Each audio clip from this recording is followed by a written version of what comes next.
परमहंसास्वादितचरणकमलचिन्मकरन्दाया भक्तजनमानसनिवासाया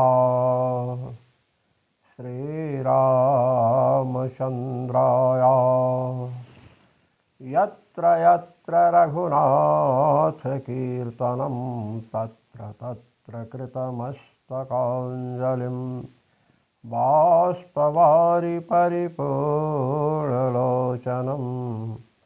मारुतिं नमत राक्षसान्तकम् सीतानाथसमारम्भाम् रामानन्दार्यमध्यमाम् अस्मदाचार्यपर्यन्ताम् वन्दे गुरुपरम्पराम् वन्दे गुरुपरम्पराम्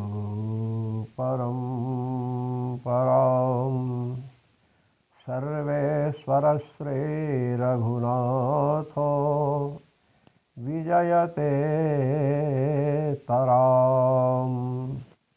तृतीय अध्याय के प्रथम पाद का 20वां सूत्र है। इसके पूर्व में यह शंका उठी थी कि कौशीतक उपनिषद के प्रमाण से ये वै केचा अस्मात् लोकात् प्रयन्ति चंद्रमसमेव ते सर्वे गच्छन्ति। जो लोग इस लोक से जाते हैं वे चंद्रलोक को प्राप्त होते हैं। इस वचन को आधार बना करके यहाँ से जाने वाले पुण्यात्मा और पापात्मा दो प्रकार के लोग हैं। तो पुण्यात्माओं की भांति पापात्मा भी चंद्रलोक अर्थात स्वर्गादि लोकों को जाते हैं, चंद्रलोक को जाते हैं। यह पूर्व पक्षी ने कहा। उसका खंडन किया गया विगत सूत्रों से कि संयमने तुर्भूये तेरेसाम आरोहावरोहौ तदगति दर्शनात्। तृतीय अध्याय के प्रथम पाद के 13वें सूत्र से कहा गया कि पापी लोग जो जाते हैं वो यमलोक जाते हैं।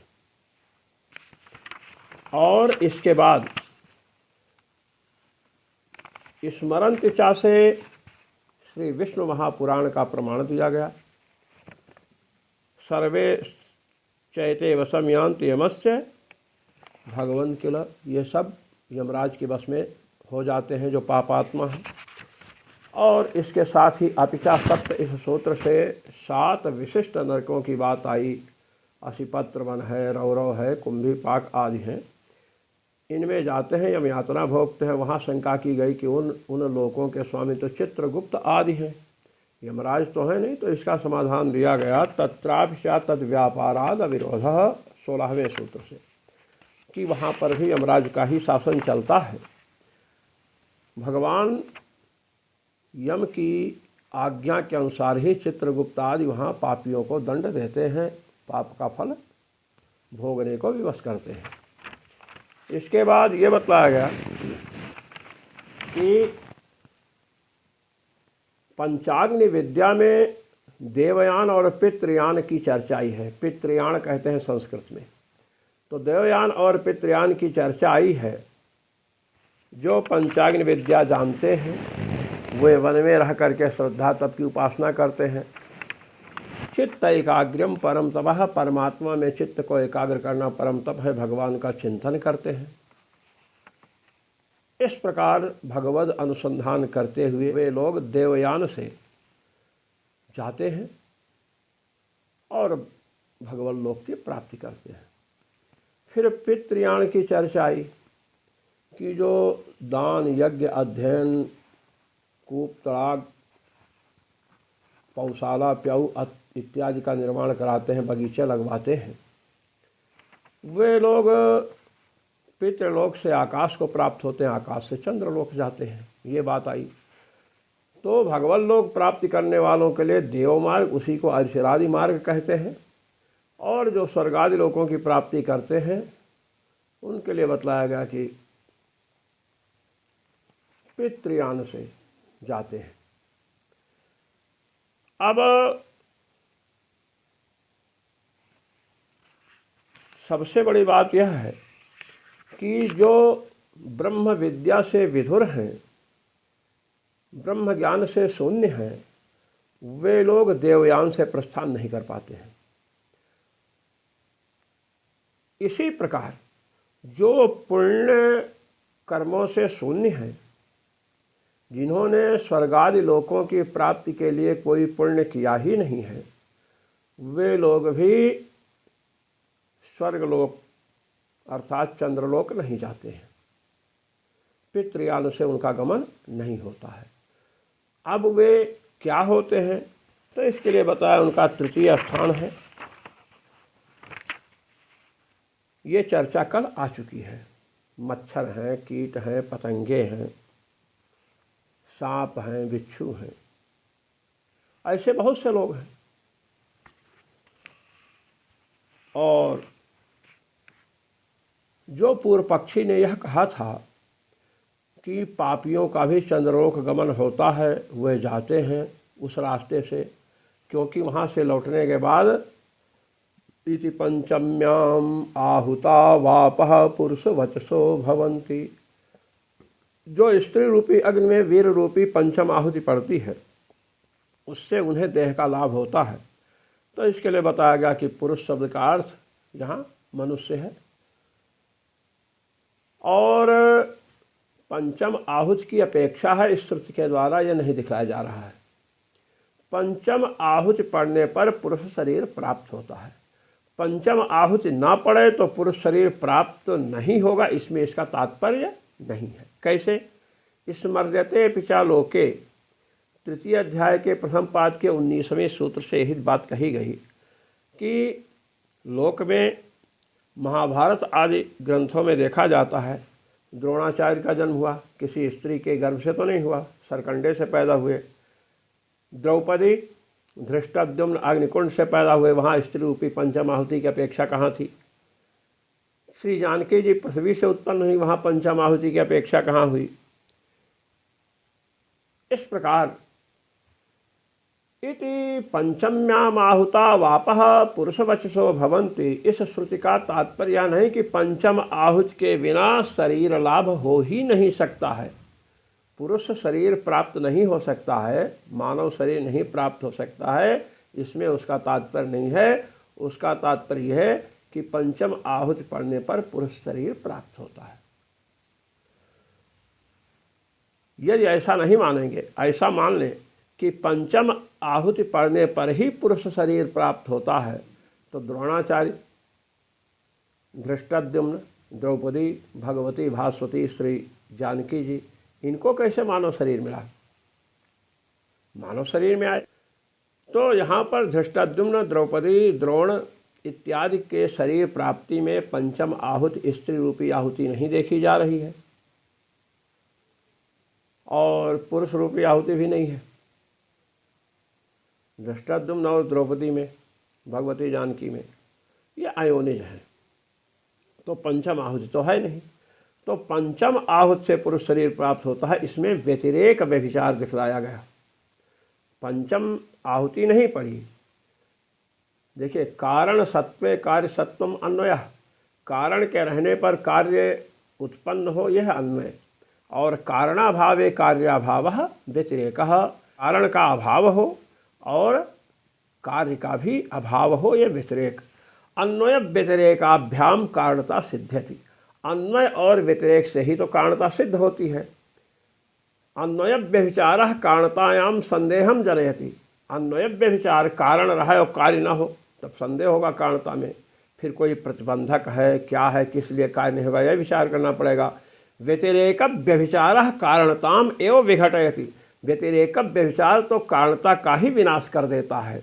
तो धृष्टद्युम्न, द्रोण और द्रौपदी को शरीर की, मानव शरीर की प्राप्ति हुई, किंतु यहाँ पंचम आहुति नहीं है, तो व्यतिरेक व्यभिचार हुआ तो कारणता का विनाश हो गया। अच्छा, अब कह रहे हैं दर्शनाच्च, दर्शन का अर्थ है श्रुति। दर्शनाच्च तृतीय अध्याय के प्रथम पाद का 20वां सूत्र है। किंचा श्रुतावपि कयोश्चिद उद्भिज्यस्, किंचा श्रुतावपि कयोश्चिद उद्भिज्जस्वेदजयोर्भूतयोः स्त्री पुंव्यक्ति संयोगज पंचमाहुतिमंतरेणैव उत्पत्तेर्दर्शनात् पंचमाहुतेः अनपेक्षया देहारंभः। दर्शनाच सूत्र के द्वारा कृष्णद्वैपायन भगवान व्यास यह कह रहे हैं कि श्रुति में भी उद्भिज और स्वेदज, ये जो दो प्रकार के प्राणी हैं, इनका स्त्री पुरुष के संबंध के बिना ही, स्त्री पुरुष के संयोग के बिना ही, अर्थात स्त्री पुरुष का संबंध हो, पुरुष वीर रूपी आहुति स्त्री रूपी अग्नि में डाले तब शरीर की प्राप्ति हो, कहते हैं ऐसी बात नहीं है। स्त्री और पुरुष के संयोग के बिना ही, अर्थात पांचवी आहुति के बिना ही इनके शरीरों की उत्पत्ति देखी जाती है। इसलिए पंचम आहुति की अपेक्षा देह के निर्माण के लिए हो ही यह बात नहीं है। यही व्यतिरेक व्यभिचार दिखाया। दर्शनम श्रुति, दर्शन कहते हैं श्रुति को। तेषां खल्वेषां त्रीण्येव बीजानि भवन्ति आंडजम जीवजम उद्भिज्जम इति। छांदोग्य उपनिषद का ये वाक्य है, 6ठे अध्याय के 3 खंड का 5वां वाक्य है। कह रहे हैं तेषां खल्वेषां, जो 4 प्रकार के जरायुज, अंडज, स्वेदज और उद्भिज, जरायुज, अंडज, स्वेदज और उद्भिज, ये 4 प्रकार के जीवों के भेद हैं। अब मनुष्य हैं, पशु इत्यादि हैं, ये सब जरायुज हैं, और पक्षी, सर्प, ये सब क्या हैं? ये अंडज हैं। इसके बाद डांस, मच्छर, ये सब क्या हैं? जुआ, चीलर, ये सब स्वेदज हैं। उद्भिज क्या हैं? तरु, गुल्म, लता, ये सब क्या हैं? ये उद्भिज हैं। कहते हैं तेषां खल्वेषां, ये 4 प्रकार के जो प्राणी हैं, त्रीण्येव बीजानि भवन्ति, इनके 3 ही बीज माने कारण होते हैं। 3 कारणों से उनकी उत्पत्ति होती है। आंडजम जीवजम उद्भिज्जम इति, अंडे से उत्पन्न हुए, जीव से उत्पन्न हुए, और भूमि या जल को विदीर्ण करके उत्पन्न हुए। तो जो स्वेदज हैं, नहीं पक्षी हैं, मनुष्य है। देखिए, मनुष्य की उत्पत्ति तो स्त्री पुरुष का संयोग से हुई, वीर रूपी आहुति पड़ने से, पंचम आहुति की अपेक्षा है। पशु, बछड़ी बछड़ा, पणवा पणिया, इन सब का जो जन्म होता है, यह भी वीर रूपी आहुति पड़ने से होता है। अब जो अंडज हैं, पक्षी, सर्प आदि, इनका भी इसी प्रकार है, ये भी वीर रूपी आहुति पड़ने से होते हैं। अब आप आइए आगे, उसमें भी सबका नियम नहीं है। स्वेदज और उद्भिज लीजिए। स्वेदज पसीने से अब बालों में जुआ पड़ गई किसी के, चीलर पड़ गया कपड़ों में, तो ये स्त्री पुरुष के विलक्षण संयोग के बिना ही शरीर को प्राप्त करते हैं। इसलिए सर्वत्र शरीर की प्राप्ति के लिए पंचम आहुति की अपेक्षा हो, ऐसी बात नहीं है। पहले तो द्रोण, धृष्टद्युम्न और द्रौपदी तथा भगवती सीता के देह की प्राप्ति में व्यतिरेक व्यभिचार दिखवाया कि पंचम आहुति नहीं है, फिर भी मानव शरीर मिला। अब भगवती छांदोग्य श्रुति जो है कंठतः इस बात को कह रही हैं कि इनके 3 बीज होते हैं, अंडज, उद्भिज और जीवज, ये बतलाया। यहाँ पर भी पंचम आहुति की अपेक्षा स्वेदज और उद्भिज में नहीं है। अब आप बताइए, वृक्ष, गुठली डाल दी, गुठली पार्थिव पदार्थ है। अब वृक्ष भूमि फोड़ करके वृक्ष निकला। इसी प्रकार और भी बहुत सी चीज़ें हैं, ये बताया। तो पंचम आहुति के लिए पापी लोगों को चंद्रलोक की प्राप्ति होती है, उससे लौटकर पंचम आहुति प्राप्त करेंगे तब शरीर का लाभ होगा। इसके लिए अगर आप चंद्रलोक की प्राप्ति पापियों को बतलाते हैं तो यह बात उचित नहीं है। पंचम आहुति के बिना ही शरीर की प्राप्ति, उद्भिज और स्वेदज की पंचम आहुति के बिना ही देह की प्राप्ति होती है। तरु गुण इत्यादि जो देह हैं ये भी जीवों के देह हैं। जुआ, सीलर, खटमल ये भी हैं, इनमें कहाँ पंचम आहुति पड़ती है। अच्छा, धृष्टद्युम्न, द्रोण, द्रौपदी, भगवती, सीता, इनको मानव शरीर की प्राप्ति हुई, यहाँ कहाँ पंचम आहुति पड़ी। तो तर्क संगत, तर्क के द्वारा व्यतिरेक व्यभिचार दिखाया गया और भगवती श्रुति के द्वारा भी यह बात बताया गया, ये बात बतलाई गई कि 3 प्रकार के जीव होते हैं, अंडज, उद्भिज और जीवज। तो जीवज और उद्भिज इनमें तो पंचम आहुति की अपेक्षा है ही नहीं,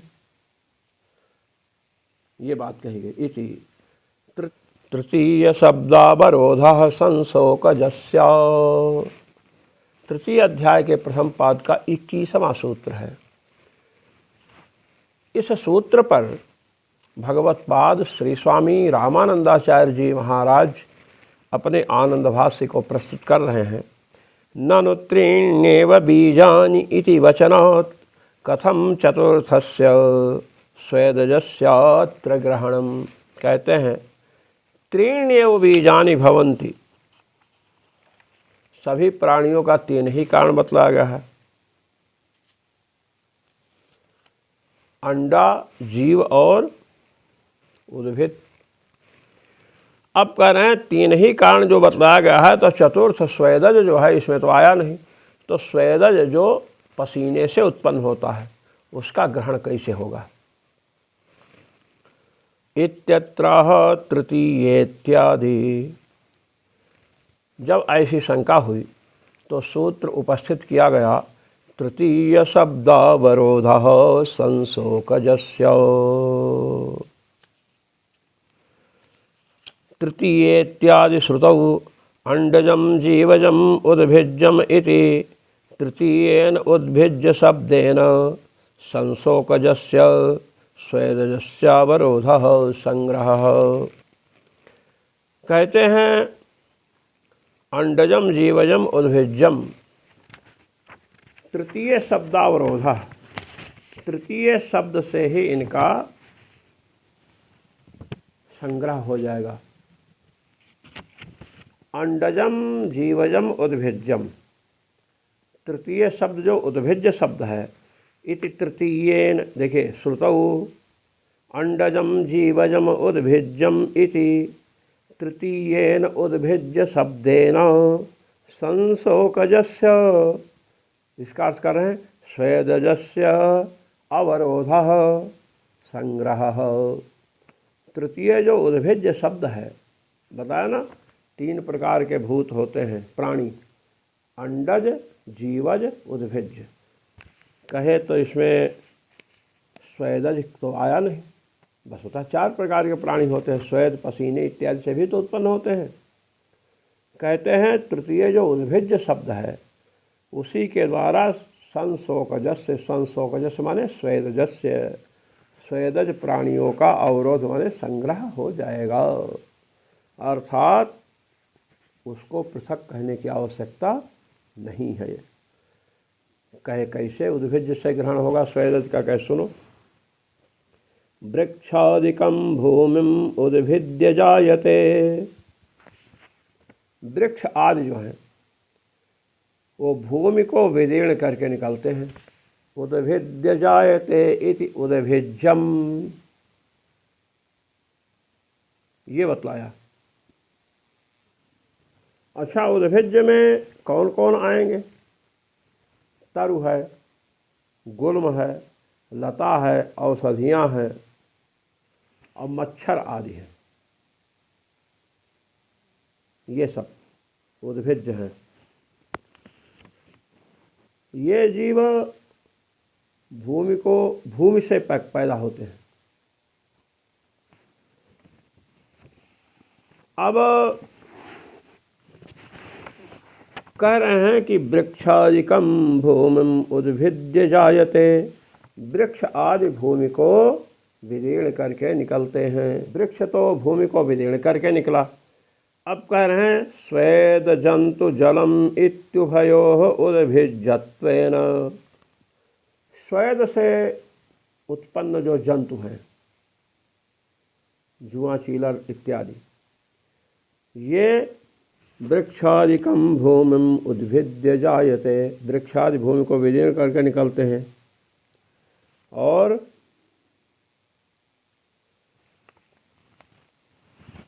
जो जल से उत्पन्न होने वाले जीव हैं, जैसे मछली, या जल से उत्पन्न होना, जलज कमल लीजिए, जल से उत्पन्न हुआ, तो ये भी तो जल से ही निकलते हैं ऊपर। तो जल को विदीर्ण करके ऊपर निकले। उद्भिद्य जायते तो उद्भिज्यम, जो विदीर्ण करके निकले, पृथ्वी को विदीर्ण करके निकलते हैं कौन? तरु है, गुल्म है, लता है, औषधियाँ हैं। इसी प्रकार जल को विदीर्ण करके कमल और भी जो जल जंतु हैं। तो स्वेदज जो है, जुआ चीलर, ये भी इसी से निकलते हैं, सिर से ही। तो कह रहे हैं कि स्वेद से जायमान और जो जीव हैं, और जल से निकलने वाले जो जीव हैं, पैदा होने वाले जो जीव हैं, ये दोनों क्या है? उद्भिज्य हैं। उद्भिज्यत्वेन उभयोः उद्भिज्यत्वेन अविशेषात्, दोनों उद्भिज हैं। दोनों विदीर्ण कर, जल को विदीर्ण करके कमल निकला, और शरीर से जुआ भी शरीर को निकलती है ना, उससे सूक्ष्म रूप से। तो ये बतला रहे हैं कि उद्भिज्य शब्द से दोनों का ग्रहण हो जाएगा, स्वेदज और उद्भिज का। कहे इससे निकला क्या? कहे कि बताया ना, भगवती छांदोग्य श्रुति ने बताया ना कि तेषाम खल्वेषाम त्रीण्येव बीजानि भवन्ति, जो सुकृत नहीं करते हैं, केवल दुष्कृत ही करते रहते हैं, ऐसे प्राणियों के तीन ही कारण हैं, तीन ही प्रकार के होते हैं, अंडज, जीवज और उद्भिज। श्री राम, जितने भी पुण्य पाप करने वाले प्राणी हैं, उनकी उत्पत्ति कितने प्रकार से होती है? तीन कारणों से होती है। अंडे से उत्पन्न हुए, सर्प आदि हो गए, पक्षी हो गए, जीवज जीव से उत्पन्न हो गए, मनुष्य हो गए, पशु हो गए, ये सब हो गए। और उद्भिज में जुआ, चीलर, कमल इत्यादि जितने हैं सब हो जाएंगे। तो अब आप बतलाओ कि कमल उत्पन्न हुआ, तो कमल को स्त्री रूपी अग्नि की अपेक्षा है, पंचम आहुति की अपेक्षा है? नहीं। जुआ, चीलर ये उत्पन्न हुए, इनको पंचम आहुति की अपेक्षा है? कहे नहीं। कहे तरु, लता, गुल्म इत्यादि उत्पन्न हुए उद्भिज, इनको स्त्री रूपी अग्नि की अपेक्षा है? कहे नहीं। तो पंचम आहुति की अपेक्षा इनमें नहीं है। तो इति पंचम्याम आहुतौ आपः पुरुष वचसो भवन्ति, जो ये कहा गया कि चंद्रलोक पापी लोग जाते हैं, जो ये कहा गया कि चंद्रलोक पापी लोग जाते हैं, जिससे उन्हें पंचम आहुति का लाभ हो और पुरुष बने, शरीर प्राप्त करें, तो इसका खंडन कर दिया गया कि धृष्टद्युम्न, द्रौपदी, द्रोण इत्यादि पंचम आहुति के बिना, धृष्टद्युम्न में तो पुरुष स्त्री ही नहीं, पुरुष आहुति की भी अपेक्षा नहीं पड़ी, दो आहुतियों की कमी आ गई। तो पंचम आहुति के बिना भी देह लाभ होता है, इसलिए आप ये नहीं कह सकते हैं कि चंद्रलोक उनको जाना ही है। अब प्रश्न ये होता है, यहाँ पर प्रश्न ये सामने उपस्थित होगा कि भाई छांदोग्य श्रुति ने जो बात कही थी, क्या कही थी? कि ये वै केच अस्मान् लोकात् प्रयन्ति, चंद्रमसमेव ते सर्वे गच्छन्ति। जो लोग इस लोक से जाते हैं वे सभी चंद्रलोक को प्राप्त होते हैं। ये भगवती कौशीतकी उपनिषद ने जो ये बात कही है, इसका सामंजस्य कैसे होगा? क्या सामंजस्य तो बिठाने से होता है। जैसे किसी ने कहा सर्वे ब्राह्मणाः भोजनीयाः, भाई सभी ब्राह्मण को भोजन कराना चाहिए। अब बताइए सर्वे ब्राह्मणा से भूलोक में, पृथ्वी में जितने ब्राह्मण हैं सबका भोजन वहाँ कराया जाएगा? बताइए आप। सर्वेश्वर श्री रघुनाथ जी मंदिर में विप्रों का भंडारा हो, तो जब हम कहें सर्वे ब्राह्मणा भोजनीयाः, सभी ब्राह्मणों को भोजन कराया जाए, तो जयपुर में, जोधपुर में, अयोध्या में, वृंदावन रहने वाले जो ब्राह्मण हैं उनको भी भोजन कराया जाएगा? बताइए। कहे नहीं। तो सर्वे ब्राह्मणा भोजनीयाः सर्व शब्द जो से भूलोकांतरवर्ती जितने ब्राह्मण हैं सबका ग्रहण तो नहीं होगा, किंतु प्रयोग होता है सर्वे ब्राह्मणाः भोजनीयाः। तो सर्व शब्द को संकुचित करना पड़ा कि ये निमंत्रिताः ते सर्वे ब्राह्मणाः भोजनीयाः। जो निमंत्रित हुए हैं, आमंत्रित हुए हैं, अथवा जो प्रेम के कारण आ पहुँचे हैं, उन सबको भोजन कराया जाए, ये होगा।